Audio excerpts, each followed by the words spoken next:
ఇవాల్టి ముఖ్యాంశాలు. కాంగ్రెస్ పాలనకు ఏడాది పూర్తి. సీఎం రేవంత్ రెడ్డి ఆసక్తికర ట్వీట్. ఆశయాలు, ఆకాంక్షలన్నిటినీ కలిపి తెలంగాణ తన చేతుల్లో పెట్టిందన్న రేవంత్. రాష్ట్రాన్ని సమున్నతంగా ముందుకు తీసుకెళ్లే బాధ్యతను అప్పగించిందని వ్యాఖ్య. విరామం ఎరుగక, విశ్రాంతి కోరక ముందుకు సాగిపోతున్నానన్న సీఎం.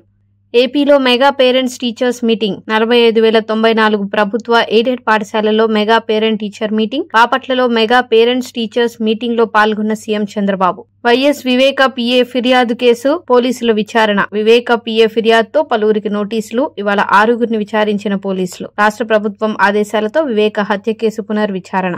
నేడు నల్గొండ జిల్లాలో సీఎం రేవంత్ రెడ్డి పర్యటన. నార్కట్పల్లి మండలం బ్రాహ్మణ వెల్లంలో ఉదయ సముద్రం ఎత్తిపోతల పథకం ప్రారంభించనున్న సీఎం. ఎస్ఎల్బీసీ గ్రౌండ్ లో జరిగే బహిరంగ సభలో సీఎం రేవంత్ ప్రసంగం. కాకినాడ సీపోర్ట్ లో సిఐడి దాడులు. పోలీసులు, రెవెన్యూ బృందాల సాయంతో తనిఖీలు. సిఐడి బృందాన్ని అడ్డుకునేందుకు యత్నించిన సిబ్బంది. తనిఖీల్లో పాల్గొన్న 30 మంది సిఐడి బృందం. 2019-2024 వరకు జరిగిన లావాదేవీలపై ఆరా. ఎగుమతులు, దిగుమతులకు సంబంధించిన పత్రాలు స్వాధీనం.